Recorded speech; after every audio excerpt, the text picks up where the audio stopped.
प्रेम से बोलिए पवन पुत्र हनुमान की जय।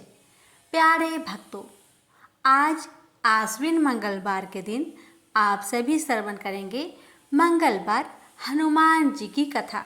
इनकी कथा को श्रवण करने मात्र से ही मनोवांछित फल की प्राप्ति होती है। इसलिए भक्तों, कथा को बड़े ही श्रद्धा प्रसन्नचित मन से पूरा अवश्य सुनिएगा। प्रेम से बोलिए पवन पुत्र हनुमान की जय, सीताराम की जय। राम और हनुमान जी की पावन कथा। हे भक्तों, मर्यादा पुरुषोत्तम भगवान श्री राम के परम भक्त श्री हनुमान जी के बारे में तो सभी जानते हैं। ये भी जानते हैं कि दशरथ नंदन राम हनुमान के हृदय में बसते हैं। लेकिन क्या आपको यह पता है कि एक बार पवन सुत हनुमान राम जी से ही लड़ने पहुंच गए? हो सकता है भक्तों, ये कथा श्रवण करके आपको हैरानी होगी, लेकिन यह सत्य है और इस घटना का जिक्र श्री राम कथा में सुनने और पढ़ने को मिलता है। लेकिन इससे भी ज्यादा हैरान करने वाली बात यह है कि पवन सुत जब श्री राम से लड़ने के लिए तैयार हुए तो उन्होंने सौगंध भी मर्यादा पुरुष उत्तम की ही ली। तो आइए जानते हैं कि ऐसा क्या हुआ था कि श्री राम के परम भक्त पवन सुत को उनसे युद्ध करना पड़ा। कथा मिलती है कि एक बार सेमरू पर्वत पर सभी संतों की सभा का आयोजन हुआ। केवर्त देश के राज संकुत भी उसी सभा में सभी संतों का आशीर्वाद लेने जा रहे थे। रास्ते में उन्हें देव ऋषि नारद मिले। राजा सुकंद ने उन्हें प्रणाम किया। इस पर श्री नारद जी ने उन्हें आशीर्वाद देकर यात्रा का प्रयोजन पूछा। राजा सुकंद ने उन्हें संत सभा के आयोजन की बात बताई। इस पर नारद मुनि ने कहा, अच्छा है, संतों की सभा में जरूर जाना चाहिए। ऐसा कहकर सुकंद को जाने का आदेश दिया। सुकंद जैसे ही सभा में जाने के लिए प्रस्थान करने लगे, तैसे ही नारद जी ने उन्हें आवाज दी। इसके बाद कहा कि जिस सभा में जा रहे हो उसमें सभी को प्रणाम करना, लेकिन ऋषि विश्वामित्र का अभिवादन बिल्कुल भी मत करना। इस पर सुकंद ने पूछा कि यह तो उचित नहीं है। तब श्री नारद जी ने कहा कि तुम भी राजा हो, वो भी पहले राजा ही थे, अब संत हो गए हैं, मत करना प्रणाम। राजा सुकंद ने किया भी ठीक वैसा ही। सभा के समाप्त होते ही विश्वामित्र जी श्री राम से मिलने पहुंचे। वहां पहुंचकर उन्होंने बताया कि उनका अपमान हुआ, वह इसे भूल भी जाते, लेकिन यह तो संत परंपरा का अपमान है। राम जी ने पूछा, गुरुजी क्या हुआ? तब विश्वामित्र जी ने कहा कि मेरा अपमान हुआ है। राम जी ने पूछा, किसने किया है? तब विश्वामित्र जी ने पूछा कि जानकर करोगे भी क्या? इस पर श्री राम जी ने कहा कि गुरुजी, आपके चरणों का सौगंध लेकर प्रतिज्ञा करता हूँ, जो सिर आपके चरणों में नहीं झुका है उसे काट दिया जाएगा। कल सुबह में उसका वध करूंगा। श्री राम की इस सौगंध का जैसे ही राजा सुकंद को पता चला, वह नारद मुनि को ढूंढने लगे। काफी देर तक वह परेशान रहे, लेकिन नारद मुनि उन्हें मिल ही नहीं रहे थे। व्याकुल होकर जब वह रोने लगे, तब नारद जी प्रकट हुए। सुकंद ने हाथ जोड़कर उन्हें सारी बात कह सुनाई, साथ ही प्राण दान की विनती की। इस पर नारद जी ने उन्हें माता अंजनी के शरण में जाने की सलाह दी।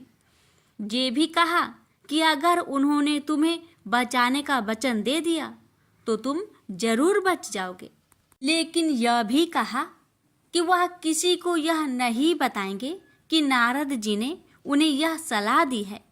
राजा सुकंद के रोने की आवाज सुनकर माता अंजनी बाहर पहुंची। तब उन्होंने कहा कि माता, मुझे बचा ले, अन्यथा विश्वामित्र जी मुझे मार डालेंगे। इस पर माता अंजनी ने सुकंत को उसके प्राण बचाने का वचन दिया। उन्होंने कहा कि तुम शरण में हो, तुम्हें कोई नहीं मार सकता। इसके बाद राजा सुकंत को विश्राम करने के लिए कहा। शाम ढले जब हनुमान जी माता अंजनी के पास पहुँचे तो उन्होंने सारी बात बताई, लेकिन सुकंत को बुलाने से पहले पवन सुत से सौगंध लेने को कहा। तब श्री हनुमान जी ने कहा कि वह श्री राम के चरणों की सौगंध लेते हैं कि वह सुकंत के प्राणों की रक्षा करेंगे। तब माता अंजनी ने राजा को बुलाया। हनुमान जी ने पूछा, कौन तुम्हें मारना चाहता है? तब सुकंत ने बताया कि श्री राम उन्हें मार डालेंगे। इतना सुनते ही माता अंजनी हैरान रह गई। उन्होंने कहा कि तुमने तो विश्वामित्र जी का नाम लिया था। तब राजा ने कहा कि नहीं, वो तो मरवा डालना चाहते हैं, लेकिन मारेंगे तो राम ही। हनुमान जी ने राजा सुकंत को उनकी राजधानी में छोड़ा और श्री राम के दरबार में पहुँचे। वहाँ पहुँचकर उन्होंने राम जी से पूछा कि वह कहाँ जा रहे हैं। तब मर्यादा पुरुषोत्तम ने बताया कि वह राजा सुकंत का वध करने जा रहे हैं। तब हनुमान जी ने कहा, प्रभु उसे मत मारिए। राम जी ने कहा कि वह तो अपने गुरु की सौगंध ले चुके हैं, अब पीछे नहीं हट सकते। हनुमान जी ने कहा, प्रभु मैंने उसके प्राणों की रक्षा के लिए अपने इष्ट देव यानी कि आपकी सौगंध ली है। तब राम जी कहते हैं, ठीक है, तुम अपना वचन निभाओ, मैं तो उसे मारूंगा। हनुमान जी राजा सुकंत को लेकर पर्वत पर पहुँचे और राम नाम का कीर्तन करने लगे। उधर राम जी राजा सुकंत को मारने के लिए उनकी राजधानी पहुँचे, लेकिन वह नहीं मिले, तो वह उन्हें ढूंढते हुए पर्वत पर पहुँचे। वहाँ हनुमान राम मंत्र का जप कर रहे थे। राम जी को देखते ही सुकंत डर गए। उन्होंने कहा कि अब तो राम जी उसे मार ही डालेंगे। वह बार बार हनुमान जी से पूछता कि बच जाएंगे हम। तब उन्होंने कहा कि राम मंत्र का जप करते रहो और निश्चिंत रहो, भगवान नाम पर पूरा भरोसा रखो। लेकिन वह काफी डरे हुए थे, तो हनुमान जी ने सुकंत को राम नाम मंत्र के घेरे में बैठा दिया।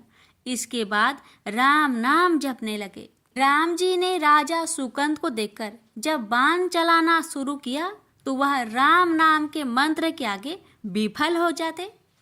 राम जी हताश हो गए कि क्या करे। यह दृश्य देखकर श्री लक्ष्मण जी को लगा कि हनुमान जी भगवान राम को परेशान कर रहे हैं, तो उन्होंने स्वयं ही हनुमान जी पर बाण चला दिया। लेकिन यह क्या, उस बाण से पवन सुत के बजाय श्री राम मूर्छित हो गए। यह देखते ही लक्ष्मण जी दौड़ पड़े और देखते ही कि बाण तो हनुमान जी पर चलाया था, लेकिन मूर्छित राम जी कैसे हो गए। तब उन्होंने देखा कि पवन सुत के हृदय में तो श्री राम बसते हैं। राम जी जैसे ही होश में आए, वह हनुमान जी की ओर दौड़ पड़े। उन्होंने देखा कि उनकी छाती से रक्त बह रहा है। वह हनुमान जी का दर्द देख नहीं पा रहे थे।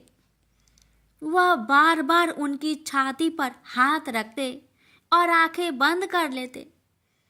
पवन सुत को होश आया तो उन्होंने देखा कि राम जी की आंखें बंद करके हनुमान जी की छाती पर बार बार हाथ रखते हैं, फिर हनुमान जी के सिर पर हाथ फेरते हैं। तब पवन सुत ने सुकंत को पीछे से निकाला और उसे अपनी गोद में बैठा लिया। तभी राम ने फिर से हनुमान जी की माथे पर हाथ फेरा, लेकिन इस बार वहां पवन सुत की जगह राजा सुकंत थे।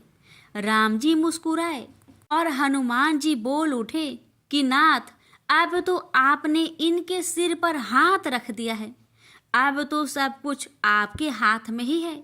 इसकी मृत्यु भी और जीवन भी आप ही सुकंत की जीवन की रक्षा करे। राम जी ने हनुमान जी से कहा कि जिसे तुम अपनी गोद में बैठा लो, उसके सिर पर तो मुझे हाथ रखना ही पड़ेगा। लेकिन गुरुजी को क्या जवाब देंगे? तभी हनुमान जी को विश्वामित्र जी सामने से आते दिखाई पड़े। उन्होंने राजा सुकंद से कहा कि जाओ, तब प्रणाम नहीं किया तो क्या हुआ, अब कर लो। राजा ने दौड़कर विश्वामित्र जी का अभिवादन किया। वह भी प्रसन्न हो गए और बोले, राम, इसे क्षमा कर दो। मैंने इसे क्षमा कर दिया, क्योंकि संत का काम मिटाना नहीं बल्कि सुधारना होता है। यह भी सुधर गया है। उन्होंने सुकंद से पूछा कि संत का सम्मान न करने की सलाह तुम्हें किस कुसंग में मिली। राजा सुकंद विश्वामित्र जी से कुछ कहते कि इससे पहले नारद मुनि प्रकट हो गए। उन्होंने सारी घटना कह सुनाई। तब विश्वामित्र जी ने पूछा कि नारद, तुमने ऐसी सलाह क्यों दी? तब नारद जी ने कहा, अक्सर ही लोग मुझसे पूछते थे कि राम बरे या राम का नाम बरा, तो मैंने सोचा कि क्यों न कोई लीला हो जाए कि लोग अपने आप ही समझ ले कि भगवान से अधिक भगवान के नाम की ही महिमा है। प्रेम से बोलिए जय श्री राम। सीता मैया की जय।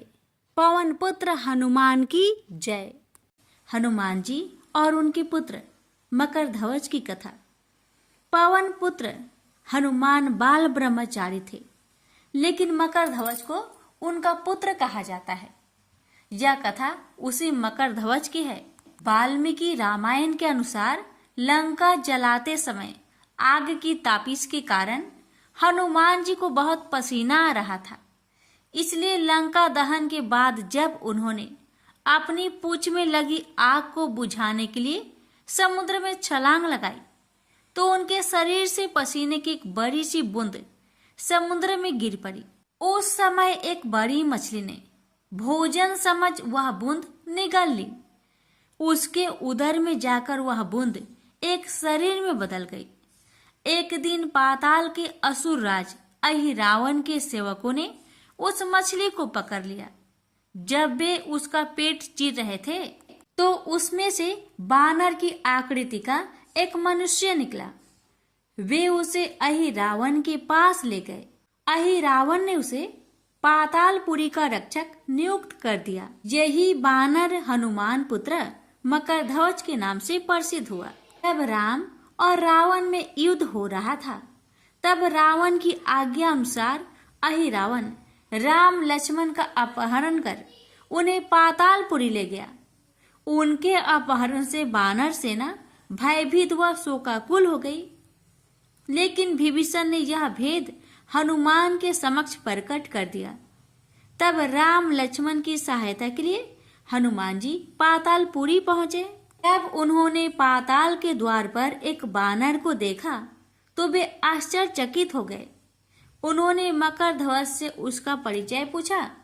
मकरध्वज अपना परिचय देते हुए बोला, मैं हनुमान पुत्र मकरध्वज हूँ और पातालपुरी का द्वारपालक हूँ। मकरध्वज की बात सुनकर हनुमान क्रोधित होकर बोले, यह तुम क्या कह रहे हो दुष्ट? मैं बाल ब्रह्मचारी हूँ, फिर भला तुम मेरे पुत्र कैसे हो सकते हो? हनुमान का परिचय पाते ही मकरध्वज उनके चरणों में गिर गया और उन्हें प्रणाम कर अपनी उत्पत्ति की कथा सुनाई। हनुमान जी ने भी मान लिया कि वह उनका ही पुत्र है, लेकिन यह कहकर कि वे अभी अपने श्री राम और लक्ष्मण को लेने आए हैं। जैसे ही द्वार की ओर बढ़े, वैसे ही मकरध्वज उनका मार्ग रोकते हुए बोला, पिताश्री, यह सत्य है कि मैं आपका पुत्र हूँ, लेकिन अभी मैं अपने स्वामी की सेवा में हूँ, इसलिए आप अंदर नहीं जा सकते।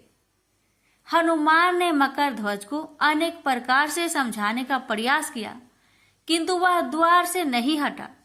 तब दोनों में घोर युद्ध शुरू हो गया। देखते ही देखते हनुमान जी उसे अपनी पूंछ में बांधकर पाताल में प्रवेश कर गए। हनुमान सीधे देवी मंदिर में पहुंचे, जहां अहिरावण राम लक्ष्मण की बलि देने वाला था। हनुमान जी को देखकर चामुंडा देवी पाताल लोक से प्रस्थान कर गई। तब हनुमान जी देवी रूप धारण करके वहां स्थापित हो गए। कुछ देर के बाद अहिरावण वहां आया और पूजा अर्चना करके जैसे ही उसने राम लक्ष्मण की बलि देने के लिए तलवार उठाई, वैसे ही भयंकर गर्जना करते हुए हनुमान जी प्रकट हो गए और उसी तलवार से अहिरावण का वध कर दिया। उन्होंने राम लक्ष्मण को बंधन मुक्त किया। तब श्री राम ने पूछा, हनुमान, तुम्हारी पूंछ में यह कौन बंधा है? बिल्कुल तुम्हारे ही समान लग रहा है, इसे खोल दो। हनुमान ने मकर ध्वज का परिचय देकर उसे बंधन मुक्त कर दिया। मकर ध्वज ने श्री राम के समक्ष सिर झुका लिया। तब श्री राम ने मकर ध्वज का राज्य अभिषेक कर उसे पाताल का राजा घोषित कर दिया और कहा कि भविष्य में वह अपने पिता के समान दूसरों की सेवा करे। यह सुनकर मकर ध्वज ने तीनों को प्रणाम किया। तीनों उसे आशीर्वाद देकर वहां से प्रस्थान कर गए। इस प्रकार मकर ध्वज हनुमान का पुत्र कहलाए। तो प्रेम से बोलिए, पवन पुत्र हनुमान की जय। अब श्रवण करेंगे राम नाम की महिमा की बड़ी ही सुंदर कथा। लंकापति रावण के वध के बाद जब अयोध्यापति प्रभु श्री राम की कीर्ति दूर दूर तक फैल रही थी और वह मर्यादा पुरुषोत्तम कहलाने लगे, तब एक दिन महादेव शिव की इच्छा भी मर्यादा पुरुषोत्तम श्री राम से मिलने की हुई। पार्वती को संग लेकर महादेव कैलाश पर्वत उतरकर अयोध्या नगरी के रास्ते चल पड़े। भगवान शिव और मां पार्वती को अयोध्या आया देखकर राम जी बहुत खुश हुए। माता जानकी ने उनका उचित आदर सत्कार किया और स्वयं भोजन बनाने के लिए रसोई में चली गई। इस बीच भगवान शिव ने श्री राम जी से पूछा, आपके सेवक हनुमान जी दिखाई नहीं पड़ रहे हैं? श्री राम बोले, वे बगीचे में हैं। शिव जी ने श्री राम जी से बगीचे में जाने की अनुमति मांगी और पार्वती जी का हाथ थामकर बगीचे में आ गए। बगीचे की खूबसूरती देखकर उनका मन मोहित हो गया। आम के एक घने वृक्ष के नीचे हनुमान जी दीन दुनिया से बेखबर गहरी नींद में सोए थे और एक लय में खराटे से राम नाम की ध्वनि उठ रही थी। चकित होकर शिव जी और माता पार्वती एक दूसरे की ओर देखने लगे। माता पार्वती मुस्कुरा उठी और वृक्ष की डालियों की ओर इशारा किया। राम नाम सुनकर पेड़ की डालियां भी झूमने लगी थी और इनके बीच से भी राम नाम उच्चारित हो रहा था। शिव जी इस राम नाम की धुन में मस्त मगन होकर खुद भी राम राम कहकर नाचने लगे। माता पार्वती जी ने भी अपने पति का अनुसरण किया और अपने कोमल पैर थिरकाने लगी। शिव जी और पार्वती जी के नृत्य से ऐसी झनकार उठी कि स्वर्ग लोक के देवतागण भी आकर्षित होकर बगीचे में आ गए और राम नाम की धुन में सभी मस्त हो गए। माता जानकी भोजन तैयार करके प्रतीक्षार्थ थी, परंतु संध्या घिरने तक भी अतिथि नहीं पधारे। तब अपने देवर लक्ष्मण जी को बगीचे में भेजा। लक्ष्मण जी तो स्वयं को श्री राम का सेवक ही मानते थे। अब बगीचे में आकर जब उन्होंने धरती पर स्वर्ग का नजारा देखा तो खुद भी राम नाम की धुन में झूम उठे। महल में माता जानकी परेशान हो रही थी कि अभी तक भोजन ग्रहण करने कोई भी क्यों नहीं आया।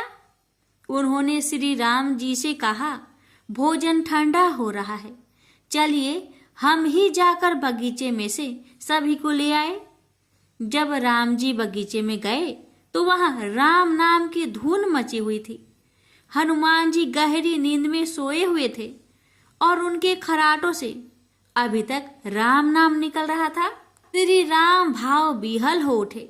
राम जी ने हनुमान जी को नींद से जगाया और प्रेम से उनकी तरफ निहारने लगे। हनुमान जी प्रभु को आया देख शीघ्रता से उठ खड़े हुए। नित्य की सभा भंग हो गई। शिव जी खुले कंठ से हनुमान जी की राम भक्ति की सराहना करने लगे। हनुमान जी सकुचाए लेकिन मन ही मन खुश हो रहे थे। श्री सिया राम ने भोजन करने का आग्रह भगवान शिव जी से किया। तभी लोग महल में भोजन करने के लिए चल पड़े। माता जानकी भोजन परोसने लगी। हनुमान जी को भी श्री राम जी ने पंक्ति में बैठने का आदेश दिया। हनुमान जी बैठ तो गए, परंतु आदत ऐसी थी कि राम जी के भोजन करने के उपरांत ही सभी लोग भोजन करते थे। आज श्री राम के आदेश से पहले भोजन करना पड़ रहा था। माता जानकी हनुमान जी को भोजन परोसती जा रही थी, पर हनुमान जी का पेट ही नहीं भर रहा था। सीता जी कुछ समय तक तो उन्हें भोजन परोसती रही, फिर समझ गई इस तरह से हनुमान जी का पेट नहीं भरेगा। उन्होंने तुलसी के एक पत्ते पर राम नाम लिखा और भोजन के साथ हनुमान जी को परोस दिया। तुलसी पत्र खाते ही हनुमान जी को संतुष्टि मिली और वह भोजन खाकर उठ खड़े हुए। भगवान शिव शंकर ने प्रसन्न होकर हनुमान जी को आशीर्वाद दिया कि आपकी राम भक्ति युगों युगों तक याद की जाएगी और आप संकट मोचन कहलाएंगे। प्रेम से बोलिए सिया रामचंद्र की जय। हर हर महादेव। माता पार्वती की जय। हनुमान जी की जय। व्यास जी ने कहा, एक बार नैमिषारण्य तीर्थ में 80,000 मुनि एकत्र होकर पुराणों के ज्ञाता श्री सूत जी से पूछने लगे, हे महामुने, आपने हमें अनेक पुराणों की कथाएं सुनाई हैं। आप कृपा करके हमें ऐसा व्रत और कथा बताइए जिसके करने से संतान की प्राप्ति हो तथा मनुष्य को रोग शोक अग्नि सर्व दुख आदि का भय दूर हो, क्योंकि कलयुग में सभी जीवों की आयु बहुत कम है। फिर इस पर उन्हें रोग चिंता के कष्ट लगे रहेंगे, तो फिर वह श्री हरि के चरणों में अपना ध्यान कैसे लगा सकेंगे। श्री सूत जी बोले, हे मुनियों, आपने लोक कल्याण के लिए बहुत ही उत्तम बात पूछी है। एक बार युधिष्ठिर ने भगवान श्री कृष्ण से लोक कल्याण के लिए यही प्रश्न किया था। भगवान श्री कृष्ण और युधिष्ठिर का संवाद तुम्हारे सामने कहता हूँ, ध्यान देकर सुनो। एक समय पांडवों की सभा में श्री कृष्ण जी बैठे हुए थे। तब युधिष्ठिर ने भगवान श्री कृष्ण से प्रश्न किया, हे प्रभु नंद नंदन गोविंद, आपने मेरे लिए अनेकों कथाएं सुनाई हैं। आज आप कृपा करके ऐसा व्रत या कथा सुनाइए जिसके करने से मनुष्य को रोग चिंता का भय समाप्त हो और उसको पुत्र की प्राप्ति हो। हे प्रभु, बिना पुत्र के जीवन व्यर्थ है। पुत्र के बिना मनुष्य नरकगामी होता है। पुत्र के बिना मनुष्य पितृ ऋण से छुटकारा नहीं पा सकता और ना ही उसका पुण्यक नामक नरक से उद्धार हो सकता है। अतः पुत्रदायक व्रत बतलाइए। श्री कृष्ण भगवान बोले, हे राजन, मैं एक प्राचीन इतिहास सुनाता हूँ, आप उसे ध्यान पूर्वक सुनो। कुंडलपुर नामक एक नगर था। उसमें नंदा नामक एक ब्राह्मण रहता था। भगवान की कृपा से उसके पास सब कुछ था, फिर भी वह दुखी था।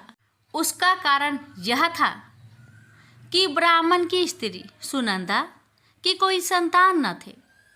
सुनंदा पतिव्रता थी, भक्ति पूर्वक श्री हनुमान जी की आराधना करती थी। मंगलवार के दिन व्रत करके अंत में भोजन बनाकर हनुमान जी का भोग लगाने के बाद स्वयं भोजन करती थी।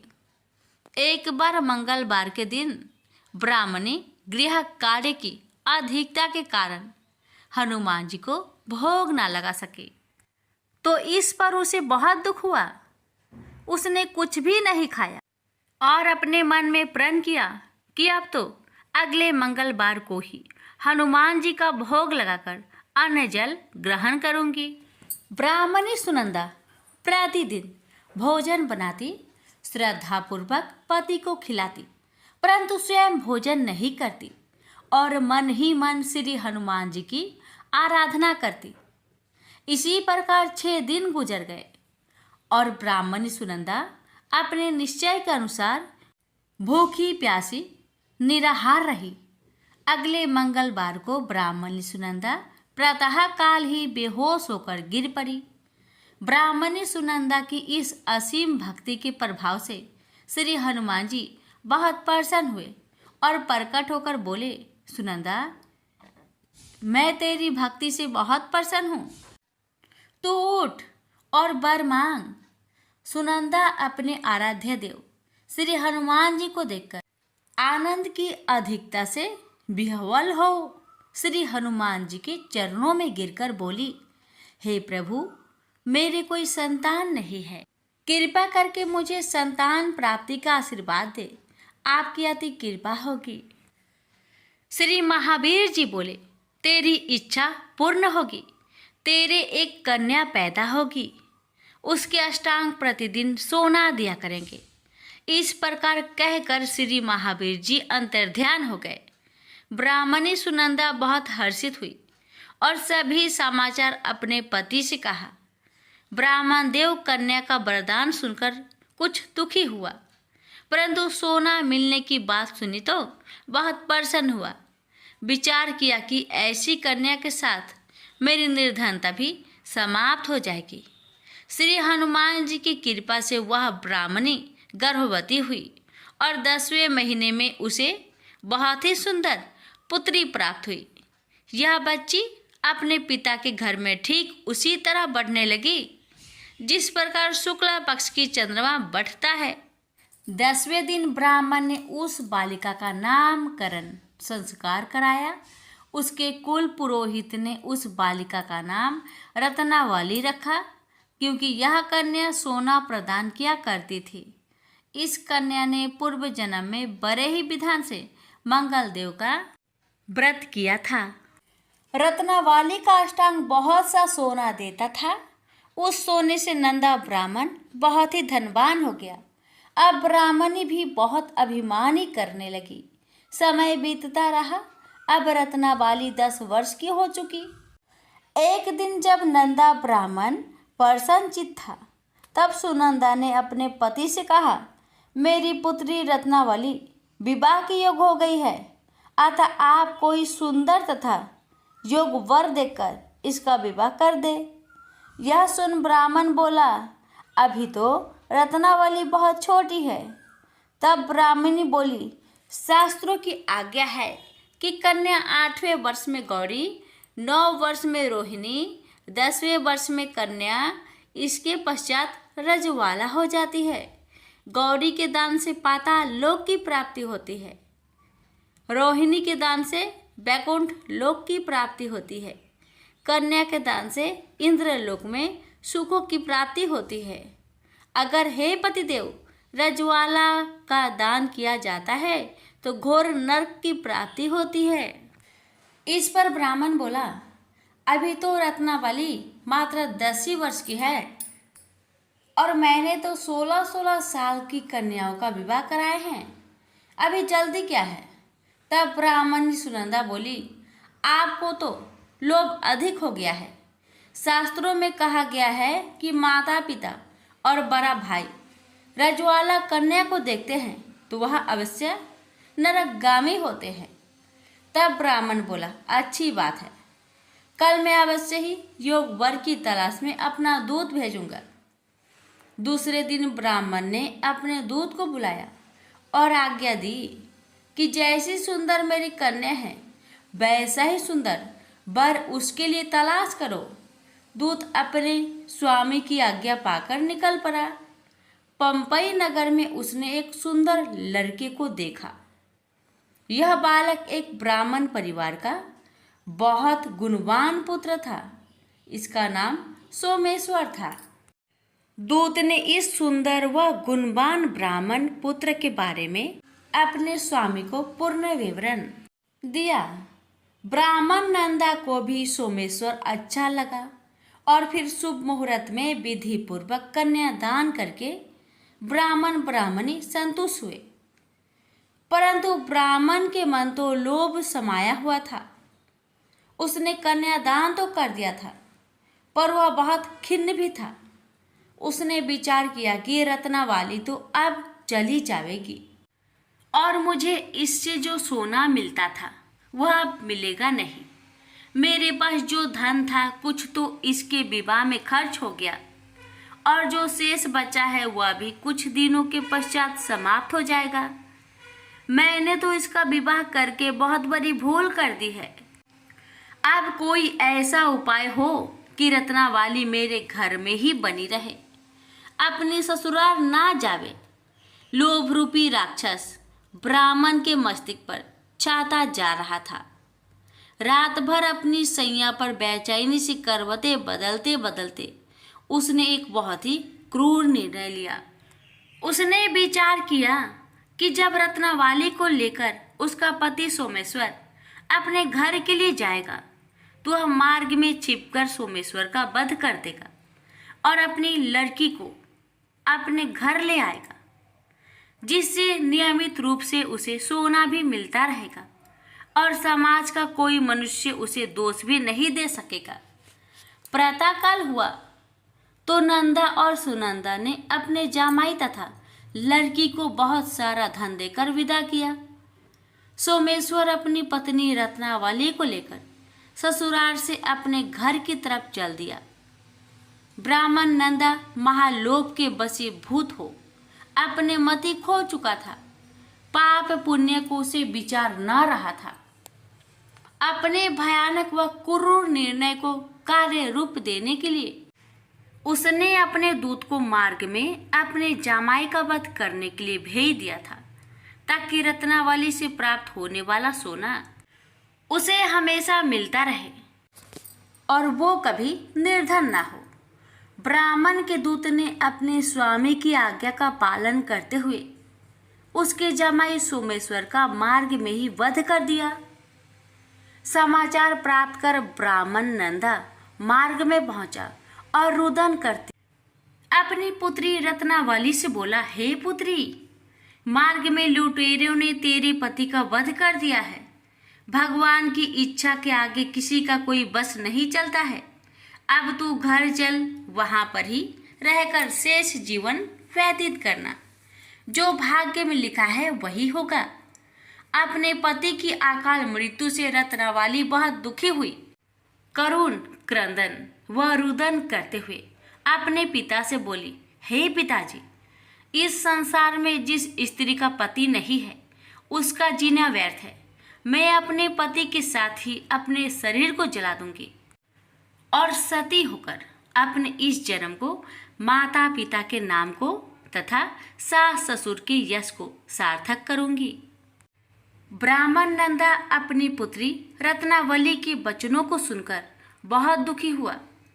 विचार करने लगा, मैंने व्यर्थ ही जामाई वध का पाप अपने सिर लिया। रत्नावली तो उसके पीछे अपने प्राण तक देने को तैयार हो। मेरा तो दोनों तरफ से मरण हो गया। धन तो अब मिलेगा नहीं। जामाई वध के पाप के फलस्वरूप यम यातना भी भुगतनी पड़ेगी। यह सोचकर वह बहुत खिन्न हुआ। सोमेश्वर की चिता बनाई गई। रत्नावली सती होने की इच्छा से अपने पति का सिर अपनी गोद में रखकर चिता में बैठ गई।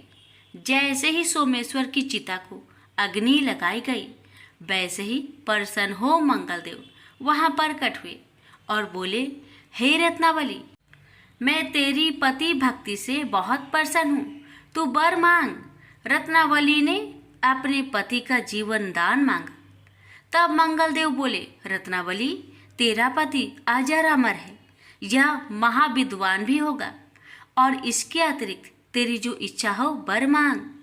तब रत्नावली बोली, हे ग्रहों के स्वामी, यदि आप मुझ पर प्रसन्न हैं तो मुझे यह वरदान दीजिए कि जो भी मनुष्य मंगलवार के दिन प्रातः काल लाल पुष्प लाल चंदन से पूजा करके आपका स्मरण करे, उसको रोग व्याधि ना हो, सज्जनों का कभी वियोग ना हो, सर्प अग्नि तथा शत्रुओं का भय ना रहे। जो स्त्री मंगलवार का व्रत करे वह कभी विधवा ना हो। मंगलदेव तथास्तु कहकर अंतर्ध्यान हो गए। सोमेश्वर मंगलदेव की कृपा से जीवित हो उठा। रत्नाबाली अपने पति को पुनः प्राप्त कर बहुत प्रसन्न हुई और मंगलदेव का व्रत प्रत्येक मंगलवार को करके व्रतराज और मंगलदेव की कृपा से इस लोक में सुख ऐश्वर्य को भोगते हुए अंत में अपने पति के साथ स्वर्गलोक को गई। प्रेम से बोलिए मंगल देव की जय।